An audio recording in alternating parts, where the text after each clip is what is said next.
Hello, my lovelies. Welcome back. Don't mind my acne-filled skin. I guess my pimple patches from yesterday's video did not work. Or they're bringing them out to make them go away. I don't know. Who's to say?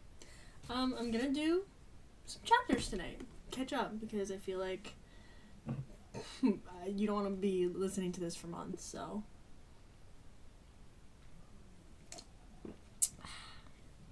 ASMR. Got my sody, no dinner. We're just rocking. Alright. I checked and I'm pretty sure you could hear me if I'm this distant, so we're gonna stay this way. Alright. I'm gonna stick with Hallie. If you hear me call her Haley, you know that's who I'm referencing, but I'm going to be trying to be more conscious about calling her Hallie, because it's spelled kind of like Allie. So we put an H in front of it, Hallie. But if I call her Haley, no you didn't, mind your business. Okay. Hallie may have been vague about her timing, but her arrival resounded like a fireworks show. The growl of her truck engine cut out, followed by the slam of her rusted door. One dog started woofing and his buddies joined in solidarity, announcing the entrance of their queen. Okay. Julian sat at the desk. Also, sorry, I know I just started, but if you know me, every time I read Julian, I think of Caraval and I think of my book boyfriend Julian. And he would never. Like, he's too good for this, so... I mean, the name's a little... Not a fan. I'd prefer something else. Julian sat at the desk in his office, printing out an article about a sundial that had recently been unearthed in Egypt. He planned on reading it tonight before bed for research purposes. His hand paused on the way to the printer, and he slowly leaned sideways, looking past his computer monitor to the yard beyond. Can I not read? Like, in my head, I read this shit so fast, but out loud? Okay. And when her blonde corkscrews, tied up in a white scrunchie this time, came into view, his mouth went bone dry. A very disconcerting reaction to someone who played fast and loose with arrival times had caused him stress all goddamn day long.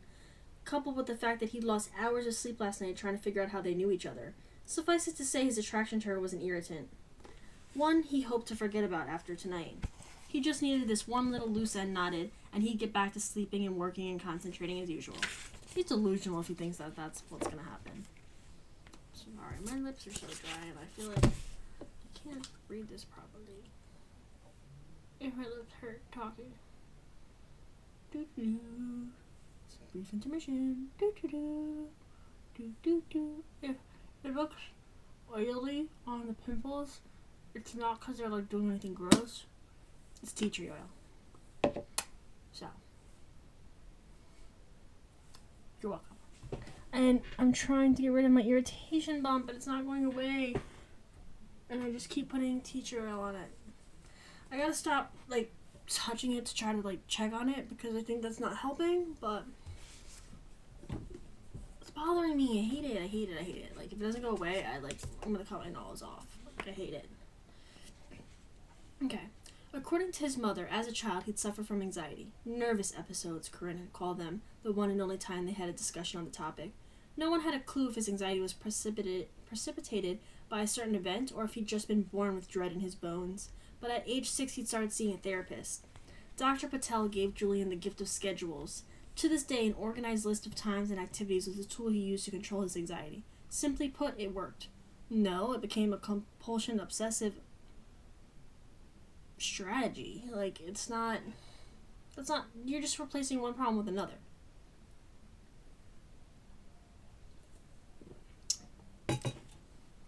No.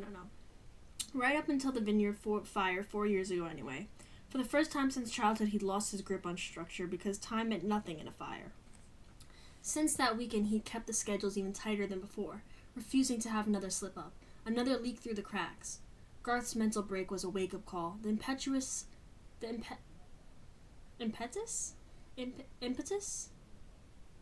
I'll have to look that up. Let's look it up. Wait, let me get my phone. We'll figure out this word together.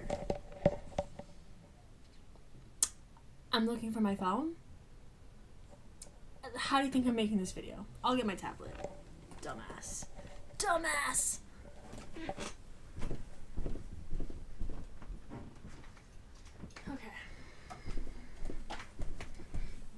Oh, I have an Alexa. I could have just asked her, but she'd be clocking my shit. Okay. Let's see what it means. How do you say it? Impetus. Impetus. The force or energy with which a body moves. The force that makes something happen or happen more quickly. Impetus. What about impetus? Let's see. Okay, another leak through the cracks. Garth's mental break was a wake-up call, the impetus to take a rare step back and reassess. Prior to the fire, Julian had returned to St. Helena every August at the outset of grapes harvesting season, staying at the vineyard for a month and making sure the annual process ran smoothly, after which he'd return to Stanford in the fall to teach. Even from a distance, he consulted on matters pertaining to the winery, but no longer. Maybe if Julian had taken a breather at some point, he could have avoided what happened after the damage was wrought by the flames. His father might have continued to trust him to help run the vineyard, instead of dropping it all on his mother and hightailing it to Italy. A bone seemed to grow sideways in his throat. Focus on the problem at hand. This young woman whom he'd apparently met at some point in the past was poking at the careful net he'd constructed around himself. He probably shouldn't have called her back here. It'd have been a risk. He weighed the threat to his sanity against the reward of knowledge, and fine, the damn urge to see her again. And surprisingly, the risk column had lost. He was paying the price now. The howling dogs were distracting enough, but nowhere near as sidetracking as her. Even though early evening had arrived, the sun was still going strong in the Napa sky. Orange rays settled on her like loving spotlights, giving her cheeks a youthful glow. Did she ever stop smiling? Her lips always seemed curved, as if she were holding on to a secret, and she was, yeah? Mom said she'll order you food if you're hungry. Okay. Are you hungry? No. Okay. But if you pick something in there, might be a sweet treat. I was thinking Taco Bell. I talked about it yesterday. Anyways, I'm in the middle of something. Okay. Does she ever stop smiling? Her lips always seemed curved, as if she were holding on to a secret. And she was, he reminded himself. That's primarily why he called her over instead of just making the homemade gopher repelling mixture himself. Really, the information was one quick internet search away. Not to lust over the silhouette of Hallie's curves. Jesus Christ, pull it together, he groaned, dragging a hand down his face and pushing away from his desk. He tucked in his chair and straightened the wireless keyboard before turning and striding for the front of the house. Yes, he'd lost sleep last night for more than one reason. Trying to unearth a forgotten memory was how it started. But all that thinking was about the bubbly blonde in her tight t-shirt had led to something very different. Twice. Professor get off track, huh? When was the last time he masturbated twice in one night? Had to be in high school. And even back then, he couldn't remember being so vigorous about it. Damn, he don't even take care of himself. Someone else supposed to expect that he gets the job done? Just saying. Well, he gets bored even to do that, it seems like. Like, that seems like just a job and something to check off his to-do list. While lying face down on his stomach, no less. Huh?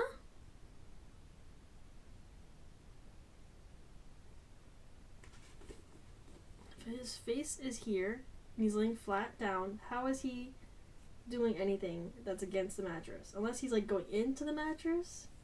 I don't know. That doesn't really make any sense. He'd been forced to throw the sheets into the washing machine in the middle of the night and move to one of the other bedrooms. A humiliating turn of events if he'd ever heard one. Really, calling her back here was incredibly stupid.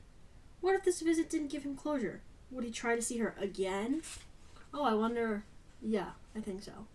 Back in Palo Alto, he purposefully dated women who didn't occupy too much headspace. Women who kept tight schedules and didn't have a problem coordinating them for things like dinner or sex or a work function. Oh yeah, sounds real adventurous and fun. Hallie wouldn't even ballpark her ETA. If they spent significant time together, they'd be fitting him for a straitjacket within a week. So yes, get that closure and go back to work. The plan was firm. A lot like he'd been last night. Okay. He was really stuck on two things. Her tits and his dick. Shocker. Even the most uptight man. Disgusted with himself, Julian pried open the front door, closed it behind him, and descended the steps onto the driveway. Then he hooked it right to the yard, where Hallie sat cross-legged in the front of the freshest gopher hole, shaking up something in a large plastic bottle. "Hello there, Professor," she called, her voice echoing slightly through the vineyard. The dogs ran over to greet him, yipping and snarfing at the air. What is snarfing? He patted their heads one by one, watching helplessly as they slobbered all over his pant leg. "Hello, Hallie." One of the dogs nudged Julian's hands until he scratched him properly. "What are their names?"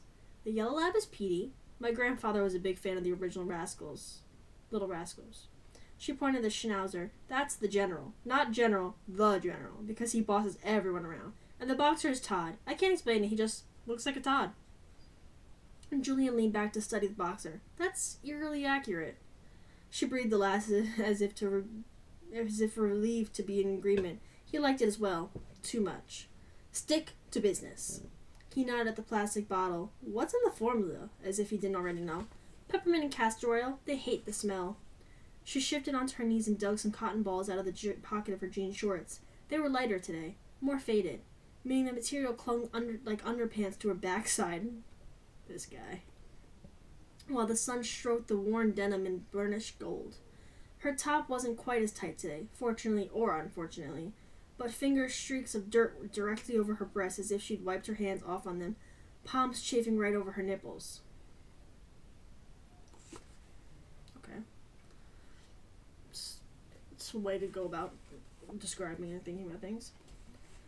Up and down, feeling herself up in the front yard of some suburban hamlet, knees twisting in the dirt. This is getting embarrassing. While watching Hallie soak the cotton balls, he tamped down his attraction as much as possible, attempting to focus on more practical matters, like getting himself untangled with this person. "Tell me how we know each other, Hallie." She started nodding halfway through his demand, obviously expecting it, which he didn't love. Being predictable to her made him itchy. "I never said we knew each other, I just said it was nice to see you again." Yes, that was correct. They didn't know each other at all, and they wouldn't. Why did that only intensify the itch? Where have we seen each other then? A blush rode up the side of her face. For a moment he thought the sunset was responsible, but no, the gardener was blushing. And involuntarily, he held his breath. "Okay, do you remember," she started. Hell broke loose before she could finish. As soon as Hallie dropped those fragrant cotton balls into the gopher hole, the sucker peeked his head out the other end. Just like that, a real-life game of whack-a-mole, only with a gopher. And the dogs lost their ever-loving minds. So, you can say masturbate, but you can't say fuck? Okay. Anyways. Fucking ever-loving minds? Oh no, you don't have to say it, fuck. I guess it's just when people usually say that, they say it in front of it.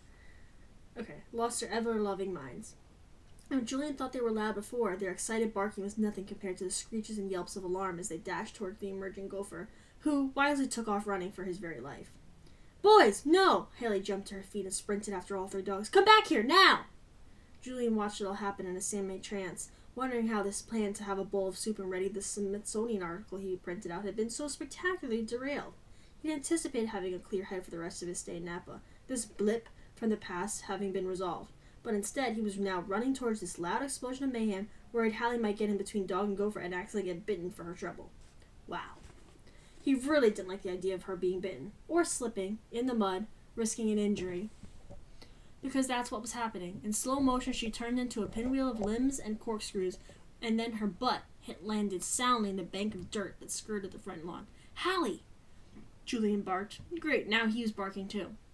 And scooped her up from behind by the armpits. "Christ, you can't just take off half-cocked like that." "Oh, I was wrong." "What were you going to do if you caught them?" It took him a few seconds to realize her entire body was shaking with laughter. "Of course this is when I choose to have the most embarrassing fall of my life. Of course it is." Frowning at that odd statement, he turned her around. Big mistake. The sun on her face made everything surrounding them, the endless sky, the rambling vineyard, and the streaks of clouds, all of it, seem inadequate. Something tugged inside of him like a thread. The shape of her mouth, their height difference. Was there something even familiar about her earthy scent? A heavy object rammed into Julian's leg, followed by a second one. Todd inserted himself between Julian and Hallie, barking in quick succession. A crunching sound came from behind Hallie. And there went the gopher again, followed by Petey and the General. "Boys!" Hallie shouted. Running after them, they chased the damn gopher right back into the hole. Hallie groaned and threw her hands up in the air. "He'll probably leave sometime during the day, when my bees have gone. No way he'll be able to stand the smell for long." He could still feel the smooth skin of her arms in his palms. so it took him a moment to recover enough to respond. "I'm sure you're right," he started, curling his fingers inward to capture the sensation before it fled. But she didn't hear him, because she was busy wrangling her 3 frantic dogs in shorts caked with mud. One of her feet was slipping dangerously towards the gopher hole. If an ankle sprain wasn't imminent, then something else anarchic would probably take its place. His whole evening would be off now. She'd done this to him for a second time, and he needed to take it as a sign to keep away. Strict schedule stopped the floor from rising up and swallowing him whole. He wouldn't survive the shame of that downward spiral again. The night of the fire, he'd held on to his metal long enough to do what was necessary, but what followed had been enough to drive his family to 4 different corners of the earth, hadn't it? Julian required order. Hallie was disorder, and the flesh. She seemed to shun the very method he used to cope with anxiety. Yes, she was beautiful and lively, clever, fascinating. Also, so completely wrong for him that a sitcom writer couldn't make it up? Why was he so interested in her thoughts and actions, then? Opposites attract? Ever heard of that? Or if this Owen character was really just a friend or a boyfriend of some description. It made him a little fucking sense. Also, she definitely says fucking. A vein throbbed behind his eye. He longed for pencil and blank paper, something simple that he could focus on, because being near Hallie was like staring through a kaleidoscope while someone twisted it really fast. Now there's an image. "Julian, is everything okay?" He opened his eyes. When had he closed them? Yes, he noticed the awkward way he stood, as if the mud on her shorts was beginning to harden. "Come on," he moved her past her towards the house. "We'll get you something clean to wear." "Oh no, it's fine," she called to his retreating back. "I more or less go home in this condition every day. I usually strip in the backyard and hose myself down." Then to herself, "Don't overshare or anything, Hallie. Don't think about rivulets of water coasting down her right body. Don't do it." Setting his jaw, Julian held the door for Hallie, who ambled past awkwardly, attempting to hold the denim away from her thighs. "Yeah, don't want that chafing, girl." When the dogs tried to follow her into the guest house with paws that looked chocolate dipped in mud, Julian pointed a stern finger at the general. "Sit." The schnauzer's butt hit the ground, tail wagging in a blur. The boxer and the lad followed their buddy's lead, plopping down at the base of the stairs and waiting. "How did you do that?" Hallie whispered behind him. "Dogs crave leadership, just like humans. It's in their DNA to obey." Okay, we know what kind of freak he is in the bedroom. "No," she wrinkled her nose at him. "They want to eat snails and howl at fire trucks." "They can be trained not to do those things, Hallie. But you're forcing them to deny their natural urges. No, I'm preventing mud from being tracked into the house." They looked down simultaneously to find she left 4 footprints just inside the door, but with a tinge of pink in her cheeks, she toed off her rubber shoes and nudged them as close as possible to the door, leaving her bare foot on his clean hardwood floor. She had sky blue nail polish on her toes, daisies painted onto the biggest nails. "If you tell me to sit, Julian Voss, I will kick you in the shin." A strange lightness rose upward in his sternum, stopping just beneath his throat. A twitch of his lips caught him off guard. Did he want to laugh? Okay, why is he acting like he's a robot? She seemed to think so, didn't she? The way she watched his mouth, a sparkle appearing in her eyes at his rare show of humor. Suddenly, he was a lot more aware of their location, inches apart in a house glowing with late afternoon sun, and again he encountered a tug of recognition but couldn't find the source. God help him, he was too distracted, unable to look at her without his intention straying to her mouth, wondering if she kissed as wildly and without rhythm as she did everything else. Probably. No, definitely. And he would hate the unpredictability of her. Right. "I'll get you that shirt," he said, turning on a heel, though he didn't see her move further into the house, and he sensed that she would meet him in the kitchen, the heart and focal point of a home. Not that he used it for much besides preparing turkey and whole wheat soup and coffee. It's a very boring set of meals. Inside the bedroom, he hesitated for a moment at the dresser, observing himself in the mirror. Hair in disarray from his fingers, tightness surrounding his eyes and mouth. He took a long breath and looked down at his watch. 6:18 p.m. The back of his neck clenched, so he filled his lungs one more time and mapped out a new schedule. At 6:30, he would eat and read his sundial article. At 7, Jeopardy! 7:30, shower. Then he would make some notes about tomorrow's writing plan, have them ready to go on his desk in the morning. If he kept to his schedule, he'd let himself have a glass of whiskey. Feeling more in control, Julian took a folded gray shirt out of the top drawer. One with, I'm sure his room is like a serial killer clean, and like serial killer type lined shirts and pants. Like, literally probably measures it that they're all each an inch apart or some shit. Okay. 1 Feeling more in control, Julian took a folded gray shirt out of the top drawer, one with the Stanford logo silk screened onto the pocket. As predicted, thank God, he found Hallie in the kitchen, but she didn't lift her head when he walked in because she was frowning down something on the granite island in the center of the room. What did she find so offensive about this stack of mail? He'd had his correspondence forwarded to the vineyard for the summer, but the postal service was slow to begin the switch, meaning he was mostly receiving junk at this point. She pinched one such advertisement between her finger and thumb, turning it over, letting out a distressed sound at whatever was on the back. Wild Wine Wednesday, she muttered. Let us blindfold your party and ply you with wine? Guess the vintage for cracking and win a trip to the cheese wall? I hate how that sounds. Beg pardon? Beg pardon? Literally just says beg pardon? I don't know if you can see. Beg pardon? Uncorked! She's uncorked in the head. I don't like Google it, honestly. Hold on. Okay. Beg pardon? Uncorked! She's uncorked. She's uncorked. She blinked rapidly as if to keep moisture from forming in her eyes, and Julian experienced an uncomfortable pinch in his chest. The newest wine bar sensation in town. We're coming back to that finally.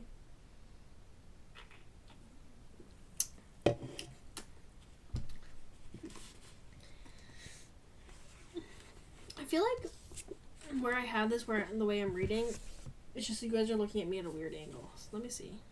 Okay, I'm gonna do this and you're probably gonna fall, so I apologize in advance. Ooh. Okay, kind of look a little naked, but that's fine. Hello, is it me you're looking for? I can see it in your eyes.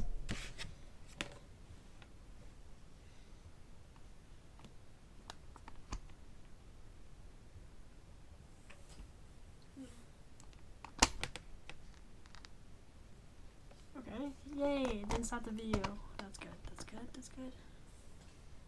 Okay, I just need you to do a little. Okay, I shouldn't have moved this. It just wasn't smart, but I did it, so now we deal with the consequences. Okay. Okay, he set the Stanford stir in front of her, an offering he hoped to prevent whatever was happening to her emotionally. You don't like this new place, he guessed? Wow, big guess. And then he died a little, because she used the Stanford shirt to dab at her eyes. When there were perfectly good napkins within reach. This fucking guy. Well, I've never been inside. I don't know the owners personally or anything. They might be lovely people who don't realize they are robbing a sweet old lady for livelihood. Explain what you mean? This man, the way he talks, like, has he ever interacted with other human beings? Like, and he's a professor? Like, if my teacher talked like this, I'd be like, hi, how are ya? Good. Good to see ya. Corked is right next door, a quiet little wine bar owned by Lorna. It has been there since the late 50s. My grandmother and I used to spend hours sitting at the white wrought iron tables outside. It was our spot. Lorna would give me a wine glass full of grape juice, and my grandmother and I would solve crossword puzzles, or we'd play in gardens together. How sweet. She looked down at her fingers for a few seconds. Anyway, the whole shop is empty now because Uncorked moved in beside it. They have a 24-hour disco ball outside and endless stunts to attract tourists. The worst part is they specifically named their shop as a play on Lorna's bar and made a mockery of it. No one seems to mind, though. Lorna has a quite intimate tastings without the fanfare. How is she supposed to compete with adults spin the bottle? Her eyes took on a sheen that worried him, so he reached for a napkin and handed it to her, sighing when she used the shirt again instead. You're very upset about this. Are you close with Lorna or something? She was closer to my grandmother, but yes, we're friends, and we've gotten a lot more friendly since I started attending daily wine tastings to offset the Uncorked effect. The corner of his mouth tugged. Day drinking is always the solution. Said no one ever, even in Napa. For a beat, she appeared almost thoughtful. It has definitely made me more prone to committing petty crimes. He waited for her to say she was choking. She didn't. With a big inhale, she let the shirt unfurl down her lap. I'm just gonna change into this outside before I hop onto the truck, so I don't get mud anywhere. With one last glance at the wine shop advertisement, she backed out of his kitchen. Any more mud, I should say.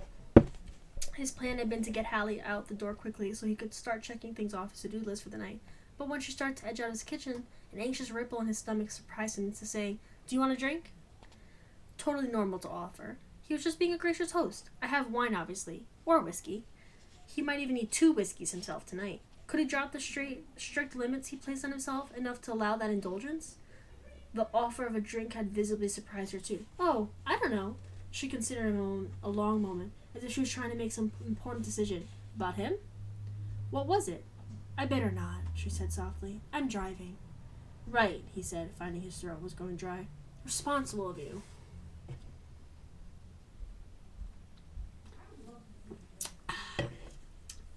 Responsible of you.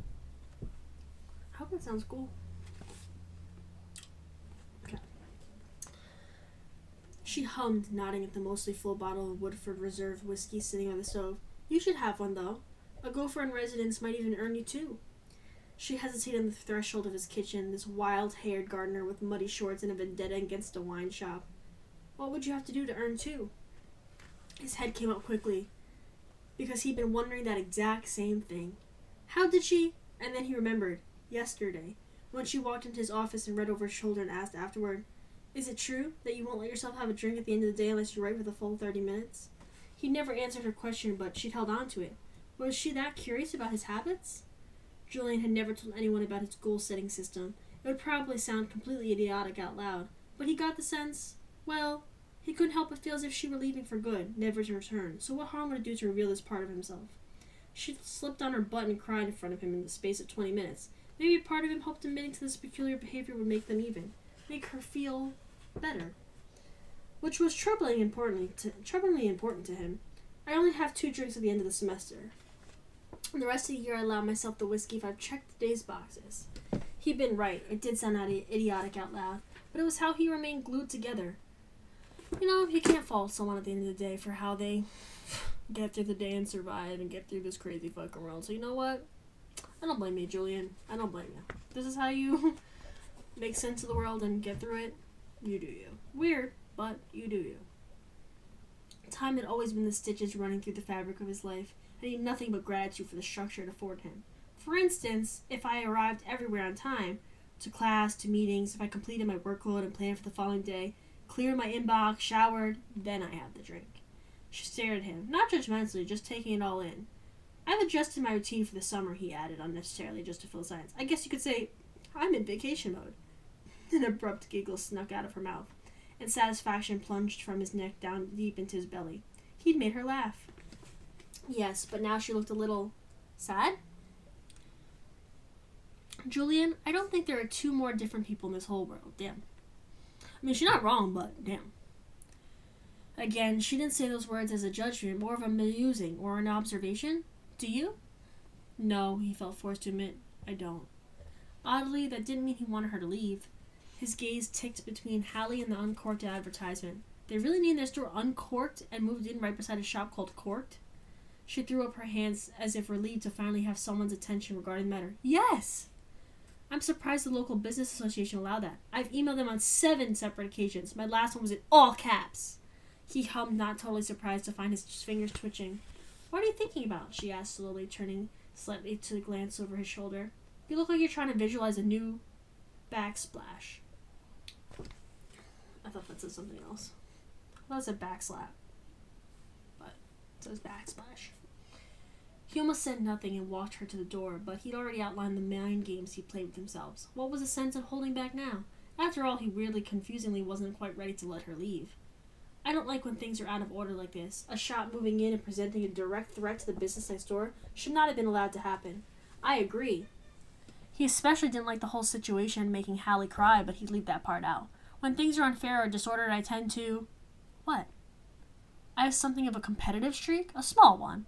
For instance, last year a Jeopardy contestant gave their answer after the buzzer and was given credit. It didn't seem like a big deal at the time, but he went on to win Final Jeopardy with a margin of $100. You see, a small breach in fairness can cause a snowball effect. He paused to gauge her reaction, deciding she looked more curious than judgmental. A lot of us contacted the show and suggested rather strongly that the other contestant be allowed to compete again. They relented. Oh my gosh, she rocked back on her heels. You're a Jeopardy groupie. I always just wondered who are these people who feel so passionate about holding this game show accountable. It's you. He scoffed. There are thousands of us. Seconds ticked by. Hundreds, at least. Old people that are tired and have nothing better to do all day. watching reruns to know the answers.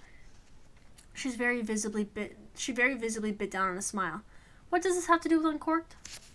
The offer to help sat right on his tongue, but he couldn't do that. Helping would mean spending more time with her, and he'd already decided that was not a good idea, despite the fact that he couldn't seem to stop prolonging their acquaintance.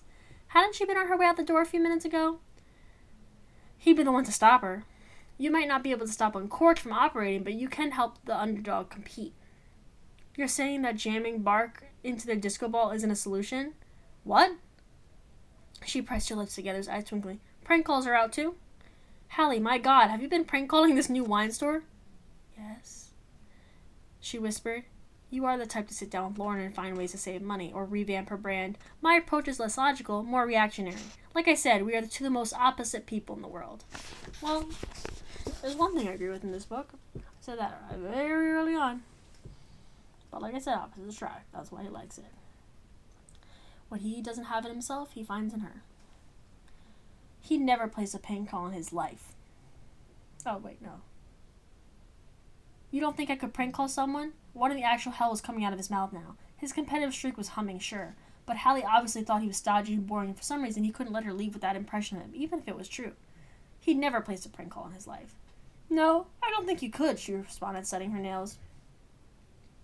Julian Voss, St. Helena wine royalty, pranking calling a local vendor? Unheard of. That did it. Now he had no choice. Very well. He unearthed his phone from his back pocket, smirking when she slid the advertisement across the island in his direction, propping her chin on a bent wrist and pursing her lips, clearly skeptical that he would go through with it. And really, why was he engaging in this behavior? To impress this woman he had no business spending time with? Or was it actually just to make her feel better after she cried? Because even minutes later, the knot underneath his collar remained very opposed to her crying. She was too jubilant, too bright for that. This woman should be happy at all times. He was intelligent enough to know that one person could not be responsible for another's happiness. Not completely. But he found himself wondering what it might be like to fill that role for Hallie. In another life, obviously. Obviously. Put it on speaker, she said, her doubtfulness beginning to lose ground. Doing as she asked, he raised an eyebrow at her and dialed the number. Her mouth fell open. A young man answered out to the fifth ring. Hello, this is Uncorked. Music played in the background. We'll get you drunk and tell you you're pretty. Okay, but their business model? I know why they got customers. It's pretty good thing they're selling there. For men and women, let's be honest. Everyone likes to be told they're pretty while they're feeling good. Julian and Hallie traded a withering look. It struck him that this one little act of rebellion had turned them into teammates of sorts. Temporarily, of course. Yes, hello, he said briskly. This is the health department. I'm afraid I have some very bad news. A pause dragged itself out. The health department? Why? Sputtering. Bad news? Yes, we're going to have to shut you down. It appeared Hallie's legs were no longer working. Hands slapped over her mouth and the upper half of her body fell across the island for support. Oh my God, she wheezed. What are we being shut down for? Whined the gentleman. It's the disco ball. Hallie's side started to shake with laughter, making it nearly impossible to keep a straight face, or his cold dead heart from doing the can. According to section 53-M of the Health Code Manual, you're in direct violation of the public's right to avoid bad dancing. A sharp curse. Another prank call. Are you working with that woman? Yes. Julian hung up neatly, setting down his phone, and that's how it's done. These are grown adults. But also, live your life. I love it. We love a good shenanigan. Still unable to subdue her laughter, Hallie laid a hand across her chest. That was like the Cadillac of prank calls. Alright, now you're doing a little too much.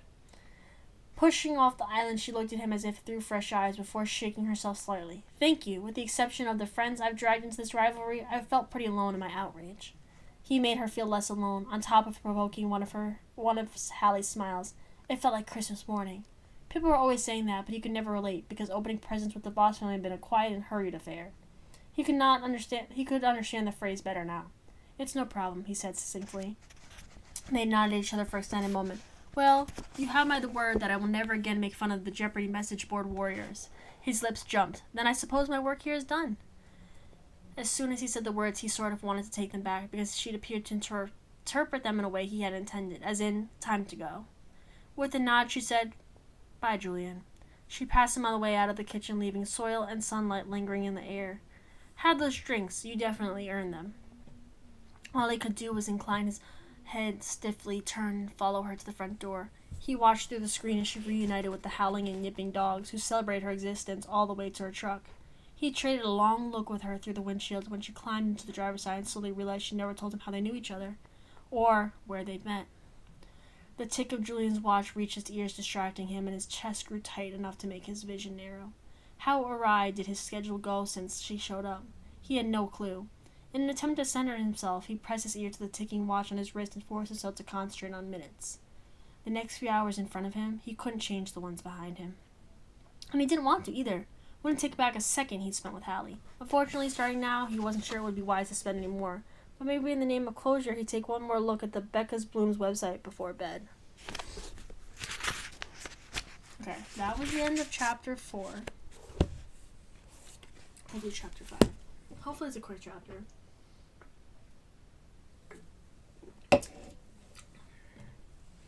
I'm not gonna lie, this borders on, if I was just reading this by myself, I don't know that I'd be invested.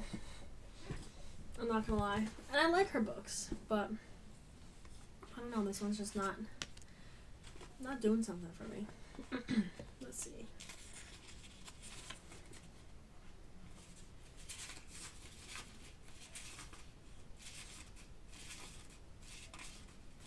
Okay. Not short. Okay. Hallie stared across the table at Lavinia without really seeing her. Around them, conversation swelled in the dining room of Othello, her favorite St. Helena bistro. They'd already done serious damage to the breadbasket and were awaiting a family-style plate of spicy butter, garlic shrimp, linguine. Naturally, they'd gone with a white wine pairing, and Lord, it was never a good sign when they ordered a second bottle before the main course. They may have cut back on day drinking, but they obviously had no qualms with doing so at night. For the life of Hallie, however, she couldn't stop lifting the glass to her mouth. She crafted a new state of being, bewildered drunkenness. In turn, Lavinia's current state of being was more like irritated anticipation with a side of sloshiness, but she imbibed far less than Hallie. So clearly there was a first time for everything. Such as drinking a Brit who'd once been a gorilla's roadie under the table. Or getting a glimpse at the real adult version of her teenage crush and liking that peak way too much. Hallie forced herself out of a trance and looked around. Once upon a time, being a regular at a restaurant had been a new experience. She enjoyed the process of becoming one, loved walking into the candlelit Italian bistro and having everyone know her name. Lavinia always sat with her back facing the kitchen. Hallie took the wall. But her grandmother had been around to make normalcy seem, well, normal. Now the repetition of coming here made Hallie feel jumpy in the absence of her grandmother's anchoring presence. With a long, steadying breath, Hallie fell back in her chair, taking the glass of wine with her. She downed half and pushed aside her one-third life crisis for now. It had been 24 hours since she last saw Julian, and she still hadn't recounted the impromptu hang to her best friend, despite a serious amount of pestering and prodding. "Come clean, Hallie." "God damn you." Lavinia leaned over the candlelight. Close enough to feel the heat on her chin, yip and flinch away. Maybe they both had too much wine. Was there a second bottle or a third? "I'll start smashing dishes, don't think I won't." Okay, Hallie set the glass down on the table, holding up a finger when the waiter set the massive steaming bowl of pasta between them. Both women sighed as a savory aroma hit them like culinary crack. Pasta presentation never gets old. Lavinia threw an exaggerated chef's kiss at the swinging kitchen door. "Our deep and undying admiration to the chef." "I'll let him know," the amused waiter said, skating away. "Oi, don't forget the second bottle. Or a third," Lavinia called out to him loudly. "They love us here." Hallie used the provided silver tongues to settle a heaping portion of pasta onto Lavinia's plate, laughing when she rolled her fingers for more. "Go on, then. Didn't have a single donut all day, so I'd have extra room for this." "You got it." Hallie forked up some more, sighing as a waft of fragrant steam hit her in the face. "Okay, before this pasta coma collides with my wine coma, I'll spill." She took a centering breath as if preparing to impart very sensitive information. It was obvious Lavinia was expecting juicy news, and that left her wide open to be messed with. "Me and Julian did something pretty intimate." "You shagged him." She put her arms up in the shape of a V, whooping at the ceiling mid-chew. "Jerome owes me $20. I knew you had it in you, Hallie."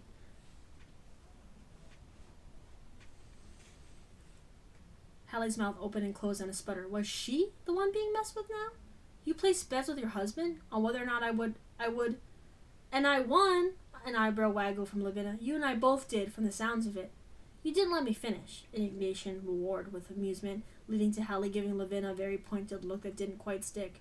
We engaged in the intimate act of prank calling. Well, why would anybody suspect that's what you were going to say? Also, what is intimate about that? Every 13-year-old girl ever has been intimate together then. I don't know about boys, but sleepovers, prank calls, Star 69, y'all been there. Okay. Lavinia's face lost any trace of mirth. She pretended to signal the waiter. Excuse me, garçon? I'd like to order a new best friend. Her eyelids punched shut. Prank calling? Really?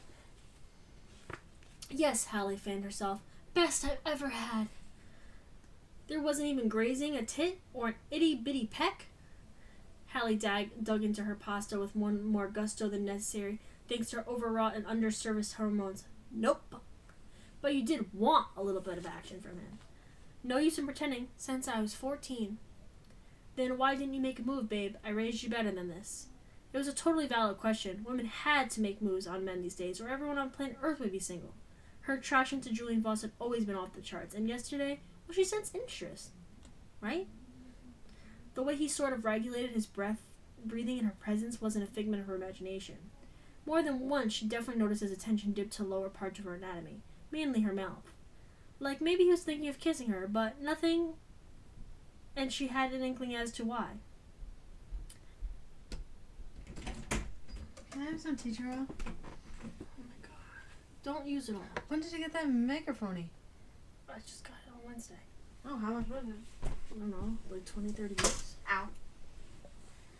Oh, I'm thinking and blurry. You shouldn't put that much on. You should put on a Q-tip and then dot it on.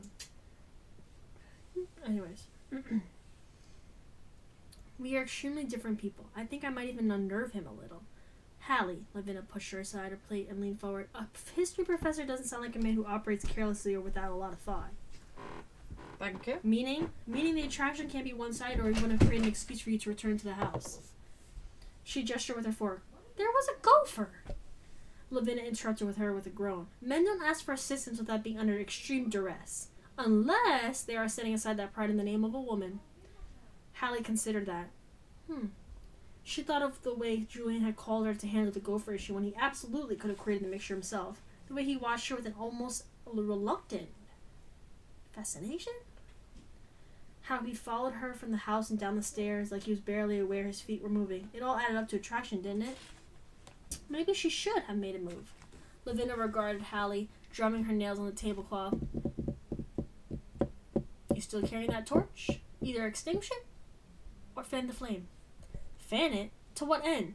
To your end, if you're feeling adventurous. Someone needs to cut you off.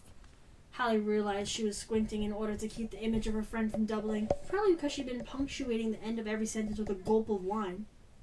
Imagine me dating a history professor. Ridiculous! Lavinia pushed out her bottom lip. You still got a mad crush, don't you, babe? Yes.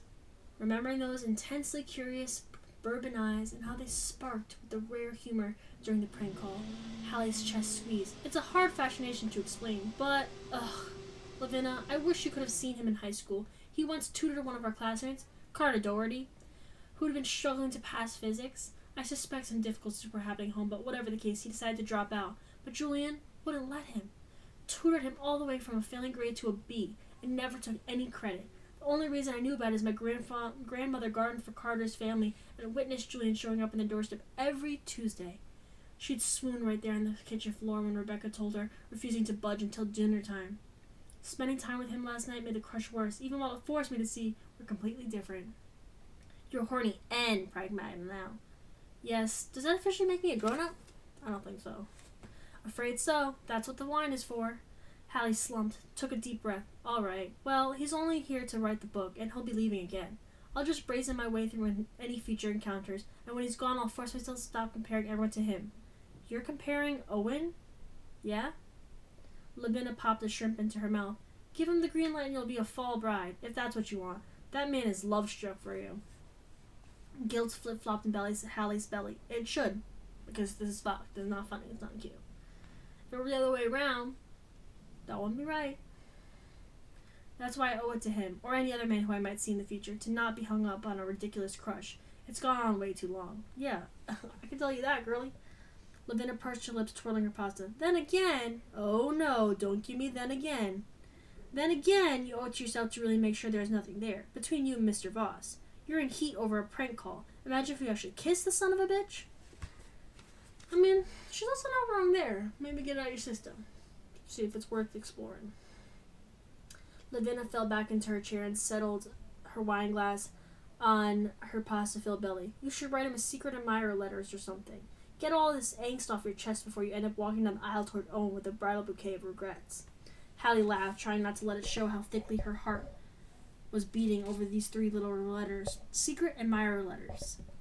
Oh, that's why it's called Secretly Yours. I didn't read the synopsis. The romantic inside of her sat up, stars twinkling in her eyes. God, what a unique chance to express the feeling she'd been carrying around half her life without the risk of embarrassment. Where would I leave the letters? Lavinia hummed. He runs through town every afternoon. He passes the donut shop at 2:11. That's so specific, like clockwork. And he cuts down the trail on the corner of Grapevine and Canyon. No one else uses that path because it leads to Voss property. You could find a tree stump or something, too. Her friend straightened her chair. You're not taking this seriously, are you? No. Hallie shook her head so hard a few curls fell across her eyes, forcing her to shove them back into place. Of course not. Me and my big mouth, Lavinia sighed. You don't have to make this complicated. Just tell a man you like him and see what happens. Or is that too easy? You think bearing 15 years worth of feelings would be easier in person?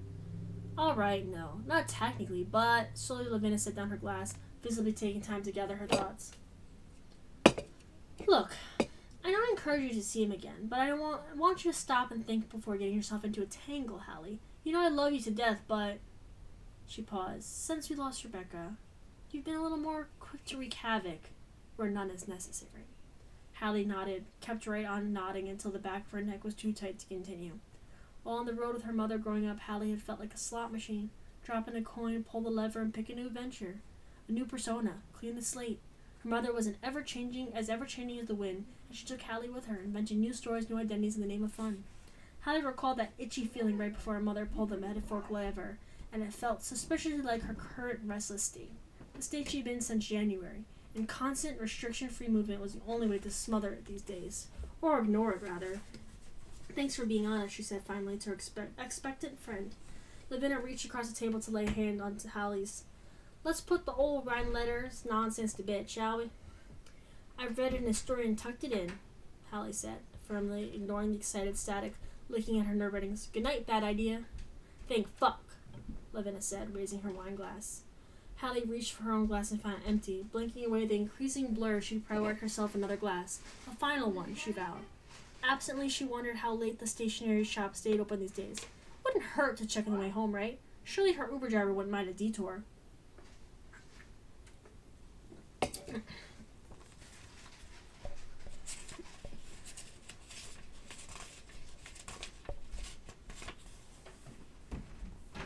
Barbed wire wrapped around Hallie's skull and appeared to be tightening with a full twist every 5 to 8 seconds. She walked into court, which hadn't yet opened for the day, and draped herself over the dusty, time-worn counter. There's a time skip.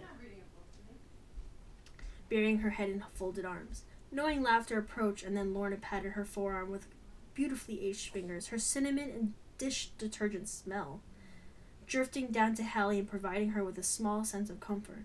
Quite a feat considering the circumstances. One cure for cobwebs coming right up, sang the elderly woman, her footsteps carrying her behind the counter. Overextended yourself last night at dinner with Lavinia, did ya? It was a special occasion. What were you celebrating? Saturday night. She tried to smile at the older woman, but the action juiced her brain like an orange. Please, Lorna. My Advil is lost somewhere in the wilds of my house. Either that or the dog's buried in the backyard. I come, begging for mercy. Lorna clucked her tongue, hummed to himself. You don't have to beg. She fiddled in the cabinet beneath the register a moment before setting down twin blue pills on the counter in front of Hallie. You should be right as rain in 45 minutes. That's ambitious, but I will attempt to manifest that outcome. Pills dry swallowed, Hallie stood up a little straighter and focused on the sweetly smiling woman beside the antique brass register, one of her grandmother's best friends. If she closed her eyes, she could see them sitting together, heads bent over a crossword, giggling like teenagers over a whispered joke. How? She cleared the emotion from her throat, glancing around the quiet dust shop. Has business been any better? Lorna's smile remained in place, her head ticking slightly to the right. She said nothing. Hallie swallowed, shifting in her seat. Well, have no fear. I'm sure this hangover will be cleared up by 2:30 tasting, and it'll be well past time to restock my wines. The last thing you need is more wine, dear. I'm a big girl. I can handle no one showing up for a tasting. Chuckling, Lorna reached out and squeezed Hallie's hand. Would I like to see this place packed like the old days? Of course. But I'm not filling the register with your hard-earned money, Hallie. I'm just not doing it. She gave Hallie a final pat. Rebecca would be proud of you for trying to help. Tears pricked the backs of Hallie's eyelids. Didn't Lorna realize she was really being partially selfish? Not only did this place hold a million special memories for her, but Hallie needed it to remain. This piece of her grandmother. The more Rebecca faded into the past, the more anxious and rudderless Hallie started to feel. This place, her routine, everything felt foreign without Rebecca's stalwart presence, like her life belonged to someone else. Will you at least bag me up a Pinot? The bell over the entrance dinged, and Hallie's heart leapt hopefully in her dress. Oh, a customer! Her excitement faded when she saw the man who entered, the tweed-suited round-glass manager from Oncourt, sporting a very brisk, very harried smile on his face. She recognized him from the afternoon she'd gone around town removing their grand opening flyers, and he chased her half a block. Hello. Just inside the door, he clasped his hands together at his waist and threw a pitying glance at the sparsely stocked shelves. I'm from Uncorked, next door, and I hate to do this, but we have 2 bachelorette parties coming to the afternoon tasting, and our supply jewelry trucks was delayed. We are low on wine glasses, if you can believe it. The party got a little out of control last night, and there was some unfortunate breakage. Would you happen to have a dozen or so we could borrow until tomorrow? That's wildly inappropriate. Wildly. Go to the store. Go to the store. That's so inappropriate. Not okay. Hey, no one's making it so your business goes out of business, and that you don't exist, and you have no money to support yourself, and that the place you've had for over 50 years no longer exists. But can I borrow your supplies? Because we have so many customers going on that we don't know what to do with them. Okay. Lorna was already rising from a seat, eager to help. Of course, I'm sure I can spare a few. She crouched down to survey his supplies behind the counter. Hallie hopped up to assist before Lorna could lift something too heavy, helping her settle a box of rattling glass onto the counter. I have 2 dozen here you're welcome to have. A young man in tweed sauntered forward, peeling back the cardboard flaps and extracting one of the glasses, holding up to light. These must be the emergency stash. Not exactly high quality, are they?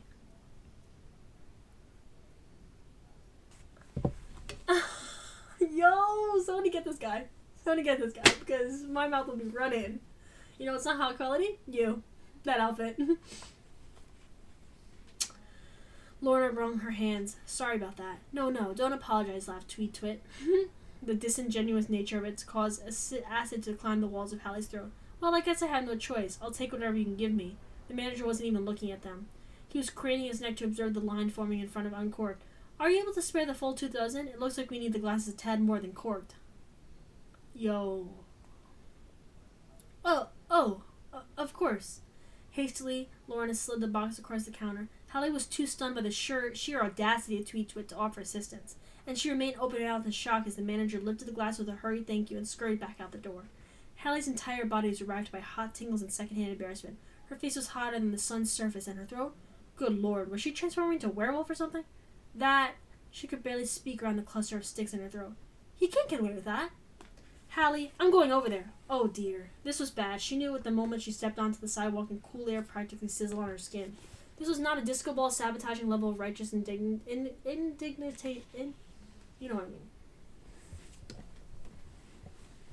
It was far worse. This was Hulk level irritation, and it needed an outlet. A dear sweet old lady, an institution of the community, had been brazenly belittled to her face by Tweed Twit, and Hallie's anger demanded satisfaction. What form would it take? She had no idea. What should have been a signal to return to the safety of Lorna's shop and regroup, but instead, she found herself ignoring the protests of people in line and yanking open the front door of Uncorked, the scent of blue cheese and chocolate hitting her face. Why don't you whine about it, sang the romantic, automatic door greeting. Shut up, she said through her gritted teeth, seeing Uncorked for the first time from behind enemy lines. Unlike the soft, homey feel of cork, This place was a study in bad lighting. Neon signs that said "Hello, gorgeous" and "Good vibes only" cast a tacky glow on the endless rows of wine bottles that appeared to be purchased based on the aesthetic of their label rather than the quality of the contents. He wants to talk about quality. Unfortunately, there were cushy ottomans begging people to sit and lounge for an afternoon and polish off $40 cheese plates. It was clean and new, and she hated it. What exactly are you doing in here? At the moment, she was kind of hovering between the door and the counter, the customers who made it inside staring at her curiously, along with the register person. A bead of sweat rolled down her spine. She should go. Tweet Twit's voice reached her then. He strode behind the counter with Lorna's box, giving the register person an exasperated smile. Scrounged up some glasses from the old folks' home next door. I should probably take them in back and clean them first. There's probably a decade of dust caked on the rims. Hallie's adrenaline spiked back up, and she glanced around through the red haze, attention landing on the cheese wall.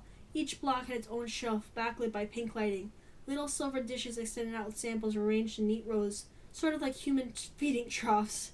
And she was already moving towards it, turning her shirt into a makeshift apron and piling the cheese samples into it by the handful. This was it. Grand Theft Gouda would be the crime that finally brought her down. Hey! That was Tweet Twit. What are you doing? Focused on her mission, whatever the hell it was, Hallie didn't answer. She needed some sort of compensation for the chunk the manager had taken out of Lorna's pride. Was it silly? Probably. Would Hallie regret this? Almost definitely. But only because it wouldn't help Lorna anyway. Not really. She ran out of the room in her shirt apron and started stuffing cheese samples into her pocket. Hey! The manager came to a stop beside her and started slapping at her hands, but she blocked him with her back. Call the police, he shouted over slowly. Oh my god, it's the same girl who stole the flyers a few weeks ago. Uh-oh.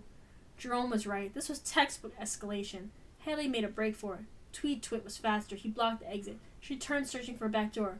All these places had them. It would empty into the alley, just like Fudge Judy. And then she would... what? Hide behind the standing mixer again? Would she even be able to avoid the fallout this time? Her temples started to pound, the sounds of the wine shop turning muffled. Her face stung. Some of the cheese chunks plunked to the ground. And then the craziest thing happened. She locked eyes with Julian Voss through the glass window of Uncorked. He had a brown paper bag and one sculpted arm, and she recognized the convenience store logo. He'd gone grocery shopping. Julian Voss is just like us. The professor's attention dropped from her face to the mountain of assorted cheese blocks in her shirt apron, and he popped out his AirPod, a single black eyebrow winging up. Slowly, Julian's gaze drifted over to the manager, who was simultaneously yelling at her and shouting orders to the person behind the counter, and his expression darkened. One long stride, and he was inside court. Leaving a chorus of complaints in his wake from people in line, he very effortlessly took a command of the whole establishment without saying a single word. Everyone stopped and looked at him, somehow knowing his arrival was important. This man was a bystander of nothing. The only person who didn't notice Julian entering Uncorked was Tweet Twit, who continued to demand she pay for the ruined cheese, listing the crimes she committed against the wine shop like broken commandments. But his mouth snapped shut when Julian stepped in front of Hallie. You finished yelling at her now? That's kind of hot, I'm not gonna lie. Hallie couldn't see his face, but based on the clipped delivery of his word, she imagined his features were tense. Don't ever do it again. He turned and glanced over at his shoulder. Indeed, with his very serious eyebrows and jawline, he resembled a gallant duke come to rescue a damsel in distress. Well, call her Princess Peach Toadstool because she welcomed his services. That's so... What? Hallie, please go outside where this man can't shout at you anymore. Ooh. He loves to be in control. He already told her. He already let her know.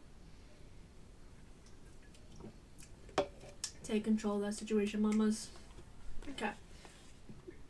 I'm fine right here, she whispered, her belief in chivalry rising like the dead in an old zombie movie. Not even the threat of being bitten by a walking corpse could have convinced her to miss what was happening here. Julian, defending her? Taking her side without getting both sides of the story first? Just being all around wonderful? God, he was wonderful. Tweet Twit sputtered. She stole our cheese! I can see that, Julian said with forced calm, turning back to the red-faced man. He lowered his voice to such a level that Hallie almost didn't hear his next clip words to mention. You're still not going to yell at her anymore. If she's upset, I'm upset. I don't think you want that. Ooh. Okay. Hallie was finding religion. Is that what was happening? Am I ascending to a higher plane? Whatever was happening on his face must have convinced the manager that taking Julian off should be eliminated from his chore chart. Fine, I'm done yelling, but we're calling the police. The manager said, snapping at the counter person. You're going to call the police over cheese samples? Julian asked slowly. Hallie looked down at his butt. She couldn't help it, not when he was using this snobbish professor tone of voice. And God, the way he tested the seam of his jeans almost made her jump. drop the hunk of Parmesan that she'd been secretly planning to keep for herself. I don't think that would be wise. Number one, that would upset her too, and we've already established I'm not a fan of that. And two, you'd have to press charges over cheese against a local. I don't think the other locals, your customers, would like that very much, do you? We both know I wouldn't. Heaven looks suspiciously like a cheese shop, but surely her personal cloud was around here somewhere. Could she book an angel-guided tour, perhaps? She stole our flyers out of shop windows and, yeah, I think she might have broken our disco ball. Uh-oh. Haley's stupor popped like a balloon. Like a bubble. And she peeked around Julian in time to see the manager throw up his hands. She's a menace! Haley gasped. You're probably right, Julian drawled. She gasped a second time. But if you say another word about her, I'll break a lot more than your disco ball. Okay, Julian? Tim, eat your food. Don't know what to do. Only Julian can. Okay. But if you say another word about her, I'll break a lot more than your disco ball. Tweet blew a raspberry and Aldrin. I can't believe this! He stopped cold and squinted up at Julian. Wait a minute. You look familiar. Julian sighed, transferring the paper bag to his other arm. Yes, he kept his voice low. You must be familiar with Voss Vineyard? Voss Vineyard? Not really. We don't stock anything from those dusty-ass has-beens. Yo, this guy's... I will say he's cooked to shits. They're not good, but... Hallie almost threw the block of Parmesan at the store manager, and it was definitely a big enough chunk to deliver a concussion. Did he really just say that out loud to Julian? The second-hand embarrassment she experienced for Lorna roared back now in his honor, flushing her skin and making her wish she'd stayed in the bed this morning like a good little hungover soldier. For Julian's part, his reaction was not what she might have expected. Instead of getting angry over the insult to his family business, he merely looked perplexed, curious. Dusty-ass has-beens? He repeated, brow furrowing. Why would you call... The manager cut him off with his finger snap. No, wait. I know why you're familiar. You were in that alien documentary. What was it called? Julian was already turning on a heel, ushering Haley out of the store with a free hand. And that's Sarku. Wait, called the overdressed 20-something. Can we take a selfie? No, Julian said flatly. What alien documentary is he talking about? Hallie whispered up at Julian's set chin. Quiet, cheese thief. That's fair, she muttered, plucking the Parmesan out of her apron and taking a bite. As soon as they were outside the shop and moving at a brisk pace on the sidewalk, Julian asked a question Hallie never really wanted to feel. Why did he speak that way about the vineyard? Was it unpopular opinion or the consensus?